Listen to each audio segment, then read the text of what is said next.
बिस्मिल्लाहिर्रहमानिर्रहीम। अस्सलाम वालेकुम नाज़रीन, मैं हूँ फ़हीम अख्तर और आप मुझे देख रहे हैं मेरे यूट्यूब चैनल पर। नाज़रीन, आज की वीडियो में हम दो जो टॉपिक्स हैं उन पर डिस्कशन करेंगे और इन्फॉर्मेशन आपको दी जाएगी। एक तो वफाकी काबीना और बिलखुसूस वज़ीर-ए-आज़म इमरान ख़ान का एक ऐसा फ़ैसला जिसमें उन्होंने जो उनके ख़िलाफ़ जो एक बड़े लेवल पर साजिशें की जा रही थी और ये कहा जा रहा था कि वो इस्लाम दुश्मन, मदारिस दुश्मन, मसाजिद दुश्मन हैं, तो उन्होंने एक बार फिर उन नाक़दीन के उन साजिशों का मुँह बंद किया है और इस बात को उन्होंने साबित कर दिया है कि वो सच्चे आशिक़ रसूल हैं। और जो काम माजी में कोई हुकूमत नहीं कर सकी, जो काम हमेशा से ब्यूरोक्रेसी जिसकी राह में रोड़े अटकाती रही है, वो काम वफाकी काबीना ने कर दिया है। और कादियानियों पर, अहमदियों पर और जो मिर्ज़ाई हैं और जो बिलखसूस जो अपने आप को क्लेम करते हैं कि वो मुसलमान हैं, उनका हमेशा हमेशा के लिए रास्ता जो है वो ख़त्म कर दिया है।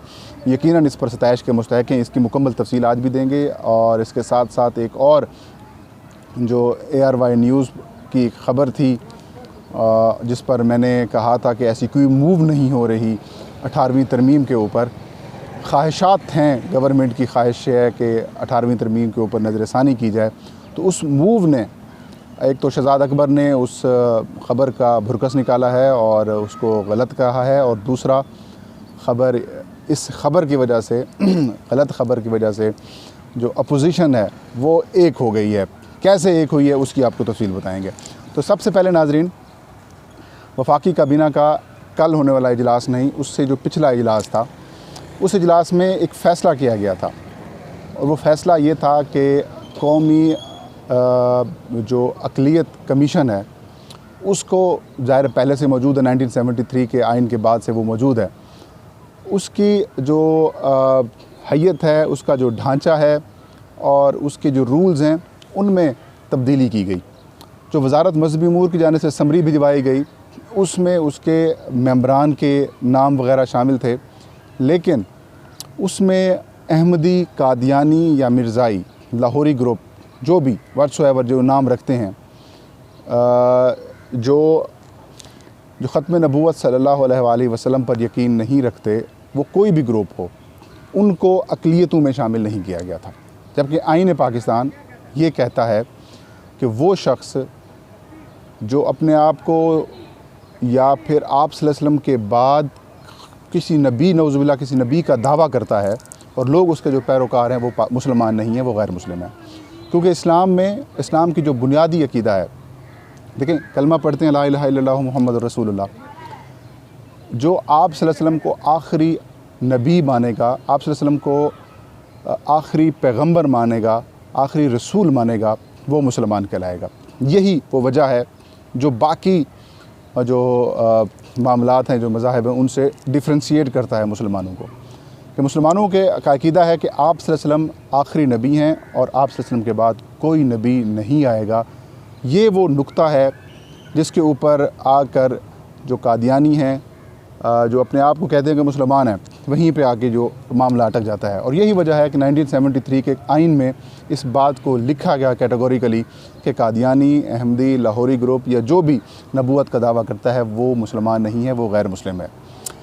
अब कादियानी ये कहते हैं कि हम मुसलमान हैं और जो बाकी हमारे ख़त्म नबूवत सल्लल्लाहु अलैहि वसल्लम के जो तहरीकें चलाते हैं, जो हमारे उलमा हैं और जो हमारे अकाबरीन हैं, वो ये कहते हैं कि ये छुप के इस्लाम में या इस्लाम का नाम इस्तेमाल करते हैं, अपने आप को गैर मुस्लिम अक़लियत तस्वुर नहीं करते।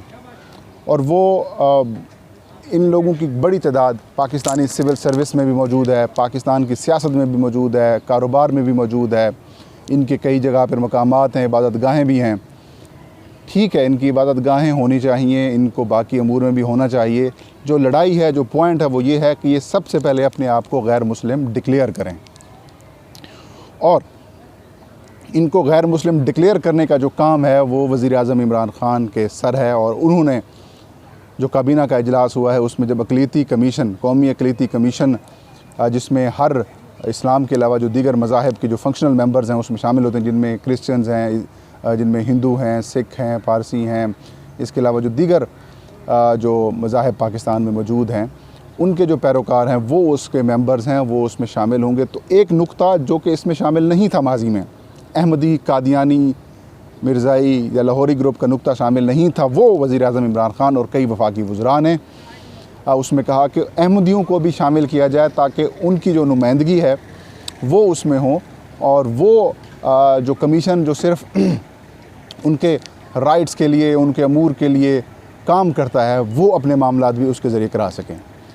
अब ये पक्का कादियानियों को एक डिक्लेयर कर दिया गया है गैर मुस्लिम अक़लियत, और अक़लियतों के जो मुसलमान का एक नाम इस्तेमाल करते थे लबादा ओढ़ कर, उससे जो है वो अब उनका लबादा उनको ख़त्म कर दिया गया है और परमानेंटली एक मुस्तकिल बुनियाद पर जो है उनको अक़लियती कमीशन में शामिल कर दिया गया है। और अब वज़ारत मज़हबी अमूर को ये इंस्ट्रक्शन जारी की गई हैं कि किसी एक कादियानी रुकन को इसको नामिनेट करें ताकि वो कमीशन अपना फंक्शनल हो सके।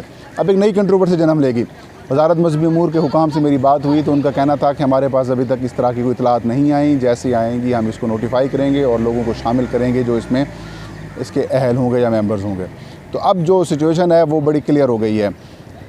इस एक इकदाम से वो जो साजिशें, वो जो थ्योरी चल रही थी वज़ीर-ए-आज़म इमरान ख़ान और वफाकी हुकूमत के ख़िलाफ़ कि ये इस्लाम दुश्मन है, ये मुस्लिम दुश्मन है, ये मस्जिद दुश्मन है, मदारिस दुश्मन, और ये कई लोगों को, कादियानियों को अपनी काबीना के मेंबर शामिल कर चुके हैं, लिहाजा जो ख़त्म नबूवत है वो जो है वो कमज़ोर हाथों में है, और ये कादियानियों को मुसलमान डिक्लेयर करेंगे और इससे मुतालिक जो आइनी शिक्के हैं, जो आइनी तरामीम हैं, उनको रोल बैक करेंगे। तो वो सारी थ्योरीज़ मलिया मेट हो गई हैं सिर्फ़ एक फ़ैसले से, और ये इस फ़ैसले ने साबित कर दिया है कि वज़ीर-ए-आज़म इमरान ख़ान ना सिर्फ सच्चे आशिक़ रसूल हैं बल्कि वो अच्छे मुसलमान हैं, शायद हमसे भी अच्छे मुसलमान हैं।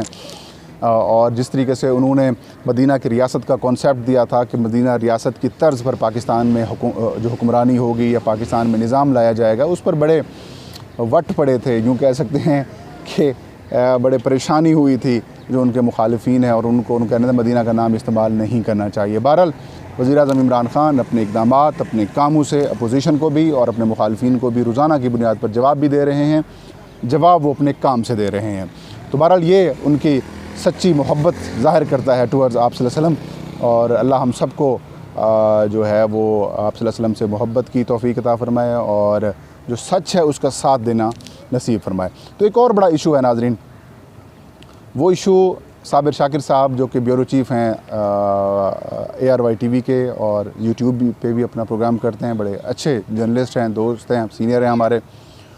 उन्होंने कुछ दिन पहले ख़बर दी कि वफाकी हुकूमत ने 18वीं तरमीम पर नज़र सानी का फ़ैसला कर लिया। बिल्कुल कर लिया, नज़र सानी का फ़ैसला कर लिया। अपोजिशन की जमातों से भी राब्ते जारी हैं। बाद में हमने देखा अपोजिशन की जो सियासी जमातें हैं, एक एक करके सब ने उसकी तरदीद की। हाई लेवल के बिलावल ने तरदीद कर दी, मुस्लिम लीग नून की जाने से भी तरदीद सामने आ गई, मौलाना फजल रहमान की भी तरदीद सामने आ गई। तो ये कहा साबिर शाकिर साहब ने कि वफाकी हुकूमत ने अपोजिशन के साथ राब्ते कर लिए हैं, कमेटी बना दी गई है जो इन सारे मामलात को देख रही है। दो लफ्ज़ी बात है भाईजान, ना कोई कमेटी बनी है, ना ही कोई राब्ते हुए हैं। जो भी वफाकी हुकूमत आई है पीपल्स पार्टी के बाद मुस्लिम लीग नून और PTI की, जो भी वफाकी हुकूमत आई है उसने कैटेगोरिकली कहा है कि जो 18वीं तरमीम है उसके अंदर मसाइल हैं, बिल्कुल मसाइल हैं, हल होने चाहिए। इस तरमीम पर नज़र सानी होनी चाहिए। इस तरमीम के जो गलत चीज़ें हैं या जो चीज़ें रह गई हैं माजी में जिनको दुरुस्त नहीं किया गया, वो दुरुस्त होनी चाहिए। कैसे जो जिसको छोड़ दिया गया। अब बिजली और गैस का सब्जेक्ट है, बिजली को हम देख लेते हैं। बिजली पे जो माहाना है अरबों रुपए वफाकी हुकूमत सब्सिडी देती है, और जो बिजली है वफाकी हुकूमत ज़रा अगर कहें तो फिर वफाक की अमलदारी सिर्फ वफाक तक है, यानी इस्लामाबाद तक है। तो वफाक सब्सिडी देता है, बिजली इस्तेमाल पंजाब भी करता है, खैबर पख्तूनख्वा भी करता है, बलूचिस्तान भी करता है और सिंध भी करता है, आज़ाद कश्मीर भी करता है, गिलगित बल्तिस्तान भी करता है। फाटा क्योंकि अब KP में जम हो चुका है तो वो भी इस्तेमाल करते हैं। अब सब्सिडी वफाक देता है, सूबे कोई सब्सिडी नहीं देते, सूबे इस्तेमाल कर रहे हैं। अगर सूबाई खुद मुख्तारी है और सूबों के वसाइल तकसीम किए जा रहे हैं तो फिर जो सब्सिडी है उसमें सारे सूबों का भी शेयर आना चाहिए था। इस बात को नज़रअंदाज किया गया। पावर डिवीज़न कहता है इस बात के ऊपर जो है वो इस चीज़ को 18वीं तरमीम के अंदर नज़रसानी करके चीज़ शामिल की जाए, होनी चाहिए। लेकिन इस वक्त ना पीपल्स पार्टी तस्लीम करेगी, ना मुस्लिम लीग, ना नेशनल पार्टी, ना ANP, ना पख्तूनख्वा मिली अवामी पार्टी, ना JUI फे, ना JUI सीन, ना बाकी ABCD जो भी अपोजिशन की सियासी जमातें हैं वो किसी सूरत तस्लीम नहीं करेंगी। ये वो वक्त है जब आपको देखिए, आइनी तरमीम और कानून जो बाकी कानून होता है बनाने में बड़ा फ़र्क होता है। आइनी तरमीम के लिए आपको 2/3 मेजॉरिटी चाहिए दोनों हाउसेज़ में। 2/3 मेजॉरिटी का मतलब ये है कि 342 का अगर कौमी असम्बली का ऐवान है तो कम से कम 229 से 28 आपको MNAs चाहिए। PTI के कितने MNAs MPAs हैं? हार्डली अगर PTI की इत्तेहादियों के साथ शामिल कर लें 190-92 बनते हैं, तो बाकी 30 मेंबर आपको अपोजिशन से लाजमी रब्ता करना पड़ेगा। कम से कम पीपल्स पार्टी या मुस्लिम लीग नून में से बड़ी सियासी जमात को आपकी हिमायत दरकार है। आगे चलें जी, सेनेट में आपके 104 के ऐवान में कम से कम आपको 70 से 71 सेनेटर चाहिए। आपके पास कितने हैं? हार्डली 30-35 हैं। आप तो आम बिल पास नहीं कराने की पोजीशन में। इस मौके पर कैसे मुमकिन है कि इमरान खान या पाकिस्तान तहरीक इंसाफ की हुकूमत ये कोशिश करेगी? अब क्या हुआ है, उस गलत ख़बर का इम्पैक्ट क्या हुआ है? 18वीं तरमीम से मुतालिक जो ख़बर ARY न्यूज़ पे चलाई गई है, ये ख्वाहिश तो हो सकती है हुकूमत की और होनी भी चाहिए। तरमीम रोल इस पर सेटिंग होनी चाहिए। ये जो अबहाम है उसको दूर होना चाहिए। उस ख़बर ने अपोजिशन को एक कर दिया जी। वो अपोजिशन जो आर्मी एक्ट, नेवल एक्ट या फिर जो फ़िज़ाया से मुतालिक जो एक्ट था उसमें जो तरामीम की गई, कानून साजी की गई, तो उसमें अपोजिशन तकसीम हुई। रहबर कमेटी उसकी वजह से टूट गई। अब क्या हुआ? मौलाना फजल रहमान ने साहब को एक कर दिया है। उनका बिलावल से रब्ता हुआ, शहबाज शरीफ से रब्ता हुआ, उनका असफंदियार वली से रब्ता हुआ, उनका नेशनल पार्टी वालों से रब्ता हुआ, उनका पख्तूनख्वा मिली अवामी पार्टी वालों से रब्ता हुआ। अब सारी जो रहबर कमेटी में पार्टियाँ शामिल थी वो सारी एक होती जा रही हैं। तो किधर रहेगी आपकी वो खबर सर? उल्टा उसने नुकसान दिया ना तहरीक इंसाफ की गवर्नमेंट को, और अपोजिशन को उन्होंने एक कर दिया। तो बहरहाल जी ये थे मामलात, ये थी 2 ख़बरें आज की। इंशाल्लाह नेक्स्ट वीडियो में नाज़रीन नई ख़बर और नए इशू के साथ हाज़िर खिदमत होंगे। तब तक अपना और अपने चाहने वालों का ढेर सारा ख्याल रखें। अल्लाह हम सब का हामी और नासिर हो।